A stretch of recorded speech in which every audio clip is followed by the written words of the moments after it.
الحمد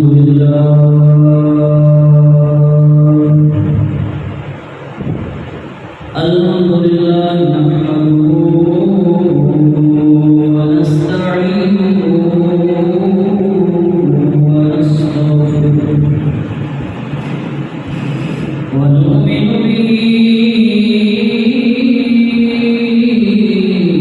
ونتوكل عليه ونعوذ بالله من شرور أنفسنا ومن سيئات أعمالنا من يهده الله فلا مضل له ومن يضلله فلا هادي له ونشهد أن لا إله إلا الله ونشهد أن سيدنا وسندنا ونبينا وحبيبنا وطبيب قلوبنا وشفيعنا ومولانا وملجأنا ومأوانا محمدا عبده ورسوله أما بعد فأعوذ بالله من الشيطان الرجيم بسم الله الرحمن الرحيم ألا إن أولياء الله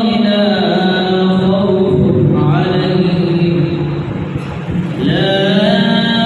خوف عليهم ولا هم يحزنون الذين آمنوا وكانوا يتقون آمنت بالله صدق الله العظيم وبلغنا رسوله النبي الكريم الأمين قال الله تبارك وتعالى في شان حبيبه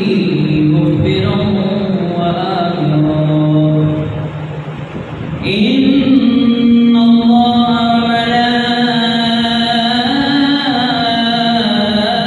وملائكته يصلون على النبي يا أيها الذين آمنوا صلوا عليه وسلموا تسليما اللهم صل على سيدنا ومولانا محمد وعلى آل سيدنا ومولانا محمد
بوئے گل کس لیے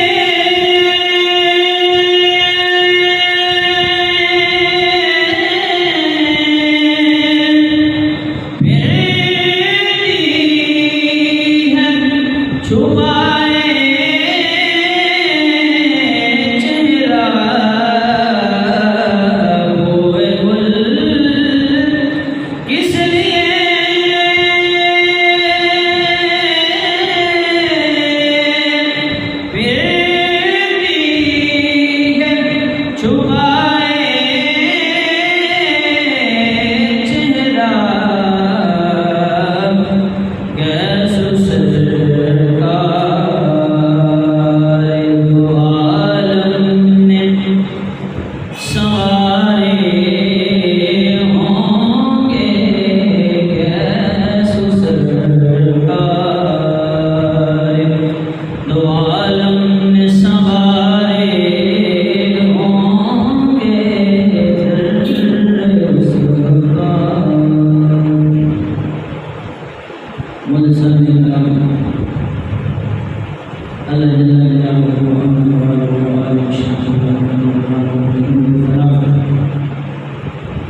نبی مکرم شفیع معظم مالک کوثر محمود محمود اتصال آمنہ کلال احمد مصطفیٰ خاتم الانبیاء محمد مصطفیٰ صلی اللہ علیہ وسلم کی بارگاہ کے اندر ہدیت السلام پیش کرنے کے بعد اللہ کی کائنات کی بارگاہ کے اندر دعاؤں کی خالق کائنات کی عزیز کو مختصر وقت کے اندر قرآن اور حدیث کے بشیر کے اندر بیان کرنے کی توفیق عطا فرمائے، ہم سب کو سن کر سمجھ کر اس پر عمل کرنے کی توفیق عطا فرمائے۔ مدرسین کرام، ماہ سفر، اس ماہ مبارک میں بہت سے اولیاء کرام کی آراز یعنی عرس منائے جاتے ہیں۔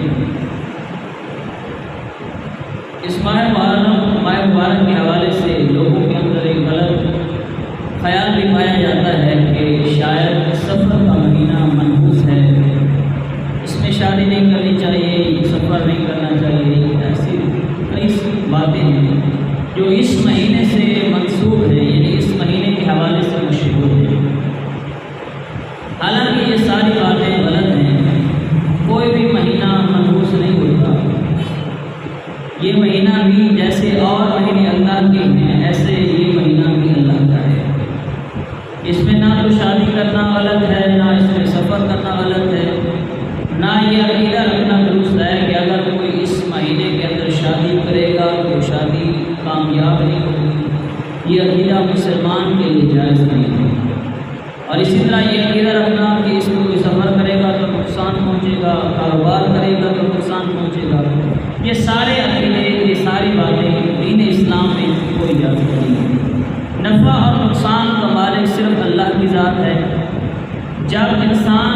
کو اللہ نے نفع پہنچانا ہے تو کل کائنات اس انسان کے مخالف کھڑی ہو جائے تو اللہ نے اسے نفع پہنچا کر رہنا ہے، اور اگر اللہ نے کسی کو تکلیف دینی ہے تو کل کائنات اس انسان کو اس تکلیف سے بچانے کے لیے کھڑی ہو جائے کہ اس انسان کو یہ تکلیف نہ پہنچے، وہ اللہ رب العزت کی طرف سے وہ تکلیف پہنچ کر رہتی ہے۔ وَإِن يَمْسَسْكَ اللَّهُ بِضُرٍّ فَلَا كَاشِفَ لَهُ، اگر اللہ رب العزت کے یہ ارادہ ہوا کہ تمہیں تکلیف پہنچے گی تو اس کو روکنے والا کوئی نہیں ہے۔ اور جب اللہ نے کسی کو بھلائی دینی ہے، کسی بھی مہینے کے اندر، کسی بھی دن کے اندر، کسی لمحہ کے اندر، اللہ سے بڑھ کر کوئی بھلائی پہنچانے والا نہیں ہے، چاہے اس انسان کے مخالف پوری دنیا کھڑی ہو۔ لیکن اللہ نے جب ارادہ فرما لیا کہ میں نے اسے آسانی پہنچانی ہے، کوئی خوشی دینی ہے، تو اللہ وہ خوشی پہنچا کر دیتا ہے، کل کائنات اس کا رد نہیں کر سکتی۔ تو یہ کسی بھی مہینے کے حوالے سے یہ عقیدہ رکھنا یہ درست نہیں ہے کہ یہ مہینہ نعوذ باللہ من ذالک منحوس ہے۔ تو اس مہینے کے اندر بہت سے اولیاء کرام کے عرس منائے جاتے ہیں۔ اولیاء کرام کے حوالے سے ہمارے معاشرے کے اندر چند باتیں ہیں، کچھ صحیح ہیں، کچھ غلط ہیں، اولیاء کی محبت میں بہت غلو کر جاتے ہیں، یعنی حد سے بڑھ جاتے ہیں، اور کچھ اولیاء کی دشمنی کے اندر اولیاء کے مخالف ہو جاتے ہیں۔ اور اس اللہ رب العزت نے امت مسلمہ کے 2 گناہ ایسے ہیں جن پر اللہ نے اعلان جنگ کا حکم ارشاد کیا۔ گناہ ہیں، سارے گناہ ہیں، کبائر کتنے بڑے گناہ ہیں، کبائر بڑے بہت سے گناہ ہیں، لیکن کسی گناہ پر اللہ رب العزت نے اعلان جنگ کا اعلان نہیں فرمایا کہ میں تم سے اعلان جنگ کرتا ہوں، جنگ کا اعلان نہیں فرمایا۔ لیکن اللہ رب العزت نے 2 گناہ ایسے ہیں جن پر اعلان جنگ فرمایا۔ کون سے؟ ایک سود، کہ جو سود کا کاروبار کرے، جو سود کھائے، سود لے، سود دے، سود کے اندر کسی طرح بھی ملوث ہو، تو اللہ رب العزت نے ارشاد فرمایا کہ میرا اس سے اعلان جنگ ہے۔ اور اللہ سے اعلان جنگ کا مطلب کہ انسان پوری کائنات کو اپنے ساتھ کر لے، وہ اللہ کا مقابلہ نہیں کر سکتا۔ اور دوسرا گناہ کون سا ہے جس پر اللہ نے جنگ کا اعلان فرمایا اور ارشاد فرمایا کہ ولی کی دشمنی، جو کسی اللہ رب العزت کے ولی سے دشمنی مول لیتا ہے، جو کسی اللہ کے ولی کے ساتھ دشمنی کا ارادہ کرتا ہے، تو اللہ رب العزت اس کے ساتھ اعلان جنگ فرماتا ہے۔ تو جب اللہ رب العزت کسی کے ساتھ اعلان جنگ فرماتا ہے تو پھر چاہے وہ جتنا مشہور ہو، جتنا بڑا عالم ہو، جتنا بڑا متقی ہو، جتنا بڑا جنگجو ہو، لیکن جب اس نے اللہ کے کسی ولی کے ساتھ دشمنی مول لے لی تو پھر اللہ رب العزت اسے اس دنیا کے اندر بھی بے نام و نشان کر دیتا ہے، اور آخرت کے اندر بھی اللہ رب العزت انہیں جہنم کا ایندھن بنا دیتا ہے۔ یہ 2 گناہ ایسے ہیں، انسان کو ان دونوں سے بچنا چاہیے۔ تو اللہ رب العزت نے اولیاء کی شان کے اندر متعدد آیات بیان فرمائی قرآن کے اندر۔ ایک مشہور آیت ہے جو آپ کے سامنے میں نے رکھی۔ اللہ ارشاد فرماتا ہے کہ الا ان اولیاء اللہ لا خوف علیہم ولا هم یحزنون، خبردار جو اللہ کے اولیاء ہیں، جو اللہ کے ولی ہیں، جو اللہ کے دوست ہیں، لا خوف علیہم، ان پر کوئی خوف نہیں ہے، ولا هم یحزنون، اور وہ غم زدہ بھی نہیں ہوں گے۔ اب خوف انسان کو کس چیز کا ہوتا ہے؟ اس دنیا کے اندر اگر ہم اپنی زندگی کا جائزہ لیں تو ہمیں کس چیز کا خوف ہوتا ہے؟ کبھی ہم پریشانی سے تنگ آ جاتے ہیں، اس چیز کا خوف ہوتا ہے کہ یہ پریشانی آ گئی، اب کیا ہوگا، ہم خوف زدہ ہو جاتے ہیں۔ یا ہمارے سامنے کوئی طاقتور آ جائے جو مرتبے میں، رتبے میں، طاقت میں ہم سے زیادہ ہو، تب ہم خوف آ جاتے ہیں۔ یا دنیا کے اور مسائل ہیں جن کی وجہ سے ہم خوف زدہ ہو جاتے ہیں، کسی کو دیکھ کر ڈر جاتے ہیں کہ اس کا مقام مرتبہ بڑا ہے تو یہ میرے ساتھ کچھ کر نہ دے۔ تو اللہ رب العزت کے ولی کی یہ شان ہے کہ اللہ رب العزت نے انہیں خوف سے آزاد فرما دیا۔ اب اگر ہم سیرت کے اندر، کتب تاریخ کے اندر پڑھیں تو اولیاء کی زندگی میں اس کا عملی نمونہ ہمیں نظر آتا ہے کہ جب کسی ولی کے سامنے جتنا بڑا جابر بادشاہ تھا، جتنا بڑا ظالم بادشاہ تھا، چاہے جتنے بڑے مرتبے، عہدے، رتبے والا شخص تھا، لیکن جب وہ اولیاء اللہ کے سامنے آئے تو جہاں پر اور کل کائنات کے لوگ اس جابر ظالم سے ڈر جاتے تھے، اولیاء اللہ اپنا سر تو تن سے جدا کروا دیتے تھے، لیکن اللہ کے علاوہ کسی کے سامنے سر نہیں جھکاتے تھے۔ عملی نمونہ نظر آتا ہے، لا خوف علیہم، انہیں کسی کا کوئی خوف نہیں، جتنا بڑا ظالم آئے۔ کیوں؟ کیونکہ اللہ کی طرف سے ان کی مدد، ان کے دل کے اندر صرف اللہ کا خوف ہے۔ الذین یبلغون رسالات اللہ ویخشونہ ولا یخشون احدا الا اللہ، جو اللہ رب العزت کے پیغام کو پہنچاتے ہیں نا، ویخشونہ، اور اللہ کا خوف دل کے اندر رکھتے ہیں، ولا یخشون احدا الا اللہ، تو ان کے دل کے اندر اللہ کے سوا کسی کا خوف نہیں، وہ کسی سے نہیں ڈرتے۔ وجہ کیا ہے کہ ان کا تعلق اللہ سے ساتھ ہوتا ہے۔ یہاں دنیا کے اندر بھی اگر دیکھیں تو جو انسان کسی بڑے مرتبے والے کے ساتھ اٹیچ ہے، جس کے ساتھ اس کا تعلق ہو، اس کی اگر اپروچ بڑے بڑے افراد تک ہے، بڑے بڑے رتبے والے تک ہے، مال دولت والے انسان کے پاس ہے، تو عام انسانوں کے مقابلے میں بہت ذرا جدا رہتا ہے۔ لوگ بھی اس سے ذرا جدا رہتے ہیں کہ یہ انسان ہے، اس کی اپروچ بڑی ہے، یہ طاقتور لوگوں کے ساتھ اٹھتا بیٹھتا ہے، اس کا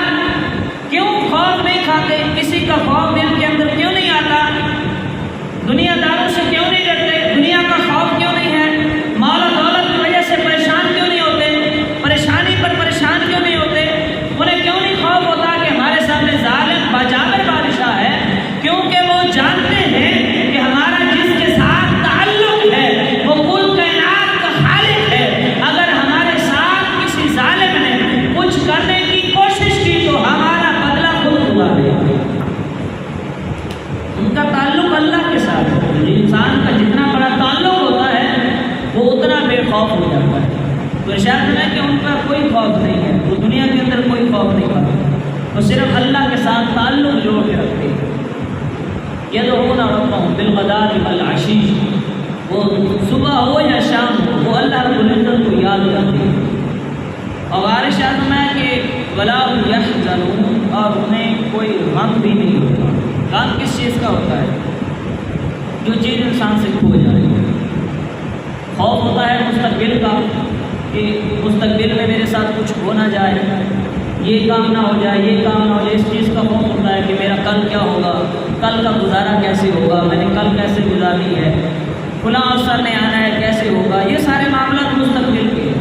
اور شاید میں کہ غم کیا ہے جو انسان کا گزر گیا، میرا اتنا نقصان ہو گیا، ماضی چلا گیا، میں نے کل یہ کام کیا وہ نہیں کرنا چاہیے تھا، وہ اس کا غم، میں نے ایسا کام نہیں کرنا چاہیے تھا، میں نے یہ اللہ کی نافرمانی کی، اس کا غم۔ تو ارشاد ہے کہ جو اللہ کے ولی ہوتے ہیں، جن کا تعلق اللہ کے ساتھ ہوتا ہے، چونکہ ان کا صبح اور شام صرف اللہ کی یاد کے اندر گزرتا ہے، تو نہ انہیں کسی مستقبل کا خوف ہے کہ کل کیا ہوگا،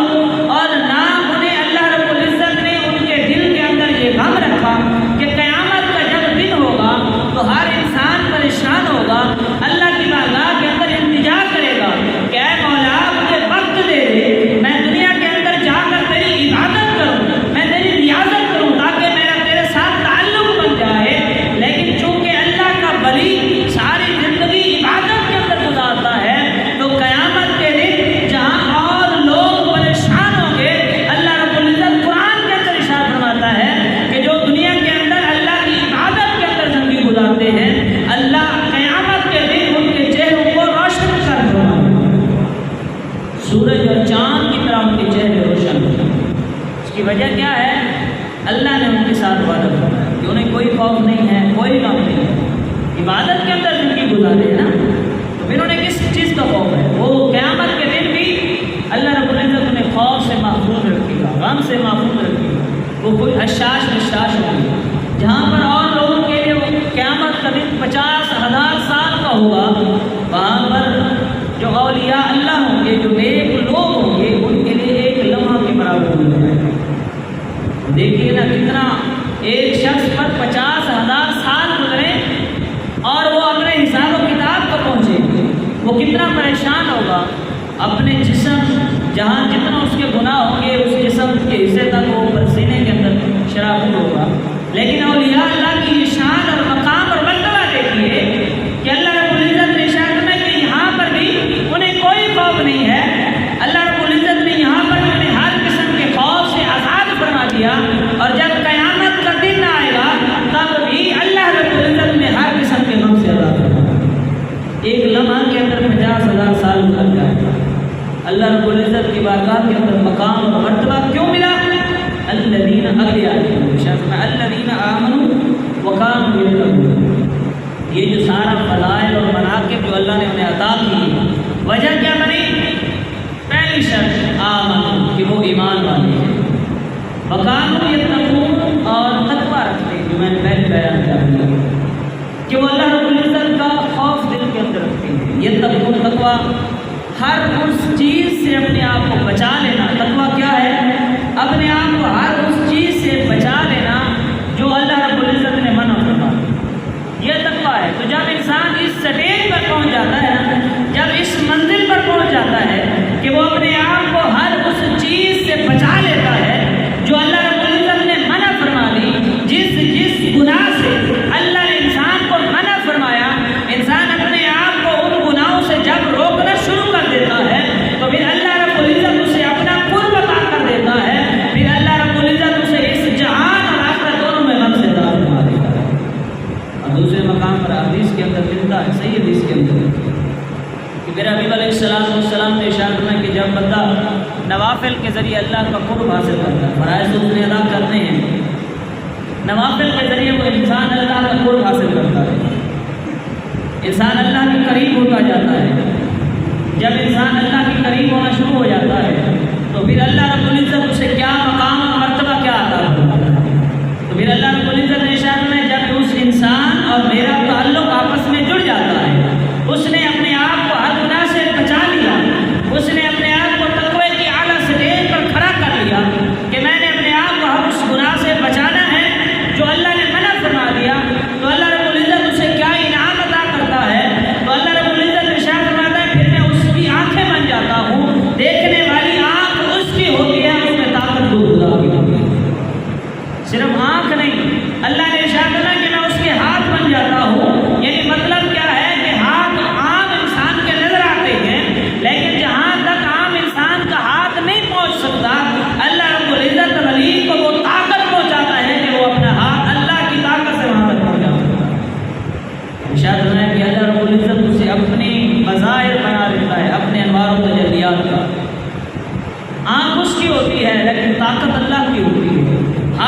کہ وہ اللہ رب العزت پر ایمان لائے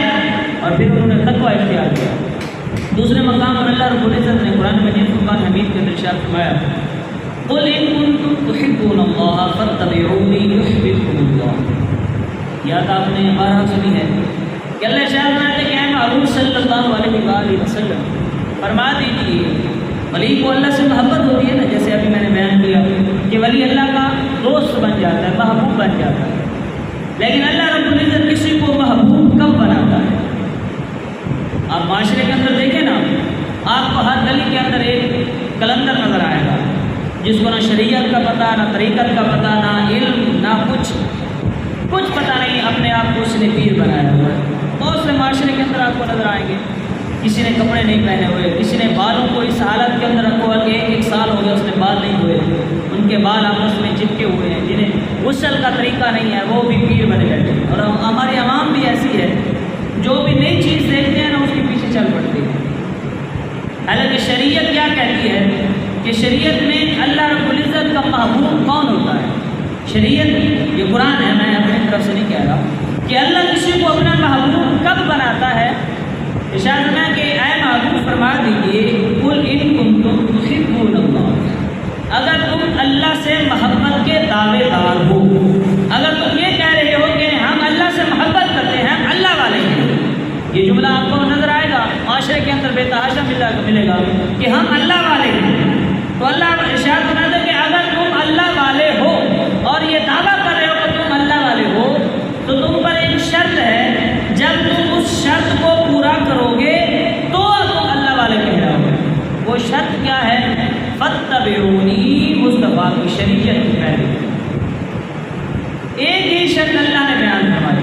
قرآن کے اندر، آپ جہاں بجا دیکھیں جہاں پر کامیاب مومن کی اللہ نے تذکرہ فرمایا، جہاں پر اللہ رب العزت نے مومن کا تذکرہ فرمایا، جہاں پر اللہ رب العزت نے یہ حکم ارشاد فرمایا کہ اسلام ایمان میں مکمل داخل ہو جاؤ، وہاں پر آپ کو صرف ایک چیز نظر آئے گی، فاتبعونی، یعنی مصطفیٰ کی شریعت کی پیروی کرنا۔ اب اگر کوئی انسان مصطفیٰ کی شریعت کی پیروی نہیں کرتا، اسے نہ شریعت کا پتہ، اور اگر وہ یہ کہے کہ شریعت اور طریقت علیحدہ علیحدہ چیزیں ہیں، یہ معاشرے کے اندر آپ نے سنا نہیں سنا، کیونکہ ہمارا فیلڈ ہے، ہم نے یہ بہت بار سنا چکا کہ لوگ کہتے نظر آتے ہیں جنہیں علماء اگر منع کریں کہ بھئی آپ اس عہدے کے لائق نہیں ہیں، اپنے آپ کو امیر کہلا رہے ہیں، لوگوں کو اپنے بیعت کر رہے ہیں، مرید بنا رہے ہیں، اور آپ کو شریعت کا علم نہیں ہے، شریعت کا آپ کو ککھ نہیں علم، آپ کو یہ پتہ نہیں ہے کہ پیر کے لیے شرائط کیا ہے،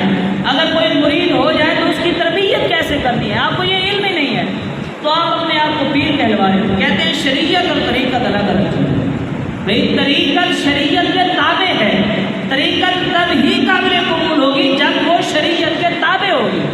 اگر کوئی انسان یہ کہے کہ میں پیر تو ہوں لیکن دین اسلام پر عمل کرنا میرے لیے ضروری نہیں ہے، تو وہ پہلے اپنا مسلمان ہونا تو ثابت کرے، پیر ہونا تو بعد کی بات ہے۔ جو شریعت سے اپنے آپ کو جدا کرے، جو یہ کہے کہ میں شریعت سے اعلیٰ ہوں، تو شریعت سے تو کوئی اعلیٰ نہیں ہے۔ اللہ نے تو یہ ارشاد فرمایا کہ فاتبعونی، تمہیں مصطفیٰ کے قدموں میں آنا پڑے گا، مصطفیٰ کی جو شریعت ہے اسے اپنانا پڑے گا۔ اس شریعت کو جب اپناؤ گے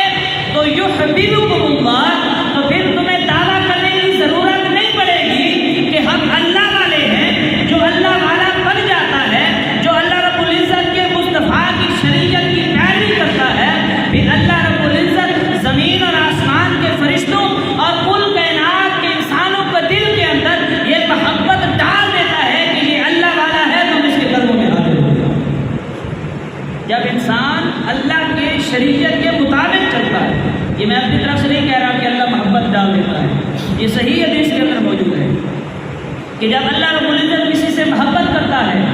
تو اللہ رب العزت آسمان کے فرشتوں میں ندا فرماتا ہے، اے جبریل جا کے آسمان کے فرشتوں میں ندا کر دو کہ یہ فلاں شخص ہے، یہ اللہ کا محبوب بن گیا، اس سے اللہ محبت کرتا ہے۔ لیکن وہ پہلی بات ذہن میں رکھنی ہے کہ کوئی ہر انسان دعوے دار، ہر دعوے دار اللہ کا محبوب نہیں مان سکتا کہ ہر انسان دعویٰ کرے کہ میں اللہ کا محبوب ہوں۔ اس کے لیے پہلی جو کنڈیشن ہے، شرط ہے فاتبعونی، کہ وہ مصطفیٰ کی شریعت کا تابع ہو۔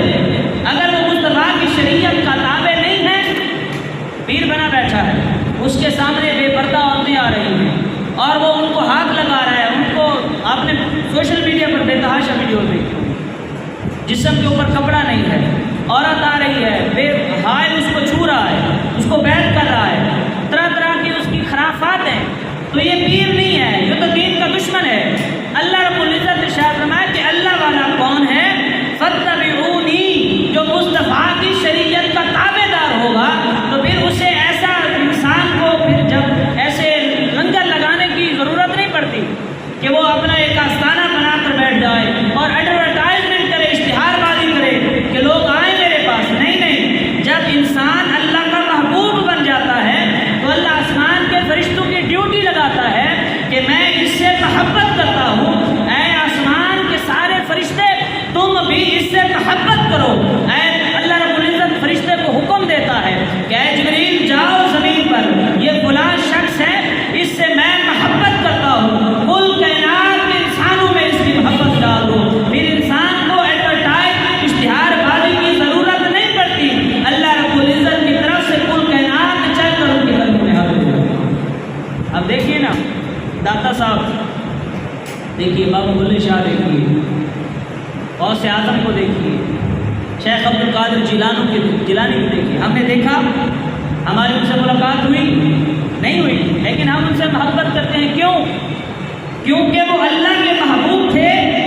اور اللہ کا محبوب انسان تب بنتا ہے جب وہ شریعت کا پیروکار ہو۔ تو جب وہ اللہ کے شریعت کے پیروکار ہوئے تو اللہ نے قیامت تک کے لوگوں کے لیے ان کے دل کی محبت کا۔ اب قیامت تک لوگ آئیں گے، جو دشمن ہے وہ تو دشمن ہے، اولیاء کے دشمن کی بات نہیں کر رہا، جو سنی ہے، جس کے دل کے اندر اولیاء کا ادب ہے، تو چاہے اس نے غوث اعظم کو نہیں دیکھا، ملاقات نہیں کی، داتا صاحب سے ملاقات نہیں ہوئی، لیکن جب بھی داتا صاحب کا نام آتا ہے اس کا دل محبت سے مچلتا ہے۔ یہ محبت اللہ نے ڈالی ہے، اور پھر جب اللہ رب العزت کسی سے محبت انسان کرتا ہے، اللہ کے ولی سے محبت کرتا ہے۔ پیارے حبیب علیہ السلام کے ایک صحابی مصطفیٰ کی بارگاہ کے اندر حاضر ہوئے، عرض کی یا رسول اللہ صلی اللہ علیہ وسلم، اس شخص کے بارے میں کیا خیال ہے جو کسی سے محبت کرتا ہے، کسی قوم سے محبت کرتا ہے لیکن اس کی ملاقات نہیں ہوتی؟ یہ بڑی ایمان افروز روایت ہے، اور اسی روایت کو اپنا عقیدہ بنا لیں۔ جب یہ روایت پڑھیں، سنیں، اپنے عقیدے پر آشش کریں کہ اللہ رب العزت نے کیسا سنہری اور ستھرا عقیدہ عطا فرمایا۔ ہم اولیاء اللہ سے محبت کرتے ہیں، ملاقات نہیں ہوئی، تو اس محبت کا اجر کیا ملے گا؟ اولیاء اللہ کے، میں نے پہلے بھی بیان کر چکا کہ جب انسان تقوی کی اعلیٰ اسٹیج کو وہ کراس کرتا ہے تو وہ پھر اللہ کا محبوب بن جاتا ہے۔ تو میرے نبی علیہ السلام کی بارگاہ میں عرض کی یا رسول اللہ، اس شخص کے بارے میں کیا حکم ہے جو کسی سے محبت تو کرتا ہے لیکن ملاقات نہیں ہوئی؟ محبت تو کرتا ہے لیکن ملاقات نہیں ہوئی، لم یلحق بہم، اس سے ملاقات تو نہیں ہوئی لیکن ان سے محبت کرتا ہے۔ تو پیارا نبی علیہ السلام نے جو جملہ ارشاد فرمایا، تو ارشاد فرمایا کہ اگر اس کے دل کے اندر ان کی کامل محبت ہے،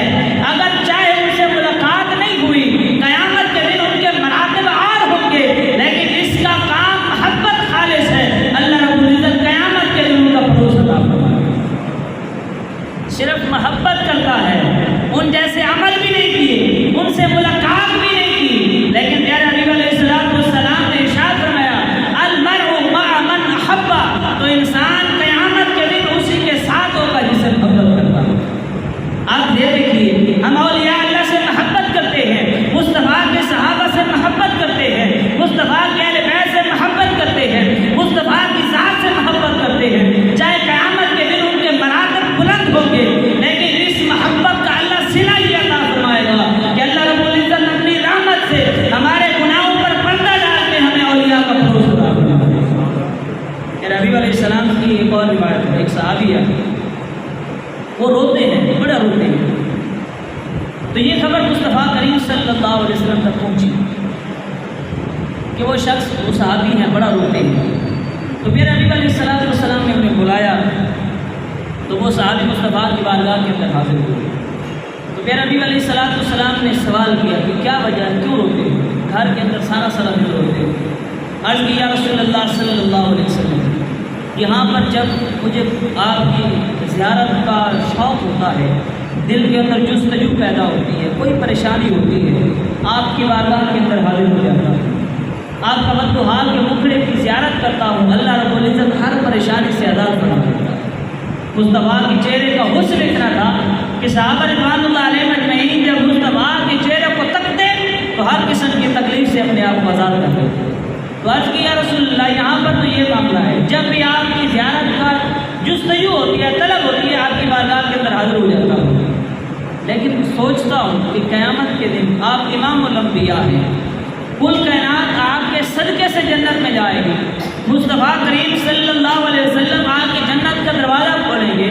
آپ کا جنت کے اندر تو مقام سب سے بلند ہوگا، جب جنت کے اندر آپ کی زیارت کی طلب ہوگی تو میں تب کیا کروں گا؟ سبحان اللہ، یہ ان کا عشق ہے کہ یہاں پر بھی زیارت کر رہے ہیں، سوچ رہے ہیں کہ جنت میں مصطفیٰ کی زیارت کیسے کریں گے۔ تو مصطفیٰ کریم صلی اللہ علیہ وسلم کے اس عاشق نے جب یہ سوال رکھا تو اللہ رب العزت نے قرآن مجید کی آیت نازل فرمائی کہ اللہ رب العزت نے ارشاد فرمایا من یطع اللہ والرسول فاولئک مع الذین انعم اللہ علیہم من النبیین والصدیقین والشہداء والصالحین وحسن اولئک رفیقا۔ اللہ صلی اللہ علیہ وسلم اپنے اس غلام کو یہ خوشخبری سنا دیجئے، اللہ رب العزت اور اس کے محبوب بننے کے لیے اللہ اور اس کی اطاعت کرو، جب اللہ اور اس کے رسول کی اطاعت کرو گے، ان کی محبت دل کے اندر رکھو گے، تو جیسے اللہ نے اس دنیا کے اندر مصطفیٰ کا پڑوس عطا کیا، جنت میں بھی مصطفیٰ کا پڑوس عطا کیا، اور صرف مصطفیٰ کا پڑوس نہیں، انعم اللہ علیہم من النبیین، کوئی کسی نبی کے ساتھ ہوگا، کوئی کسی صدیق کے ساتھ ہوگا، کوئی کسی شہید کے ساتھ ہوگا، اور جو اولیاء اللہ سے کامل محبت کرتے ہوں گے اللہ رب العزت انہیں اولیاء کا پڑوس عطا فرمائے۔ وحسن اولئک رفیقا، اور ارشاد ہے کہ یہ کتنے اچھے دوست ہیں جن کا اللہ تمہیں انعام عطا فرمائے گا، جن کا تمہیں اللہ رب العزت پڑوس عطا کرے گا۔ اولیاء اللہ کی محبت ایمان کا حصہ ہے، اللہ رب العزت نے اس کا حکم ارشاد فرمایا۔ جیسے میں نے شروع میں عرض کیا کہ اگر کوئی اولیاء اللہ سے دشمنی کرتا ہے تو اس سے اللہ اعلان جنگ فرماتا ہے، لیکن ایک بات یاد رکھیے، صرف اولیاء اللہ کا جو تعارف ہے وہ کرامات نہیں ہے۔ اولیاء اللہ جو بھی ولی گزرا ہے، آپ تاریخ وقت نہیں ہے، تاریخ دیکھیے، کسی بھی ولی کی تاریخ ہوتا ہے وہ اپنے وقت کا سب سے بڑا عالم ہوتا ہے۔ شیخ عبدالقادر جیلانی رحمۃ اللہ علیہ کو دیکھ لیجیے، تب بھی وہ آپ کو اپنے وقت کے مایہ ناز عالم نظر آئیں گے۔ پیر عنایت شاہ قادری رحمۃ اللہ علیہ کو دیکھیے، اپنے وقت کے عظیم فقیر کو دیکھیے۔ شہباز قلندر کو دیکھیے، امام الصرف امام النحو، یعنی عربی جو گرامر ہے اس کے وہ امام گزرے ہیں، لیکن ہم نے صرف ان کی کرامات تک اپنے آپ کو محدود رکھا۔ ان سے محبت، اس میں کوئی شک نہیں ہے کہ ایمان کا حصہ ہے، ان کی محبت انسان کو ضرور فائدہ پہنچاتی ہے، لیکن یہ ہم پر ضروری بھی ہے کہ جہاں پر ہم ان سے محبت کرتے ہیں ان کی سیرت کو بھی اپنانے کی کوشش کریں۔ انہوں نے ساری زندگی اپنا تعلق اللہ کے ساتھ جوڑے رکھا، اور ہم اپنا تعلق اگر اللہ سے توڑ کر ان کے ساتھ تعلق جوڑنے کی کوشش کریں گے تو وہ اپنا تعلق قبول نہیں کریں گے کہ ہمارا تو تعلق اللہ سے ہے اور تم اللہ سے منہ موڑے بیٹھے ہو، تو ہمارے قریبی کیسے ہو سکتے ہو؟ تو دعا ہے کہ اللہ رب العزت ہم سب کو اولیاء اللہ کی سچی اور پکی محبت عطا فرمائے، ان کی سیرت پر چلنے کی توفیق عطا فرمائے۔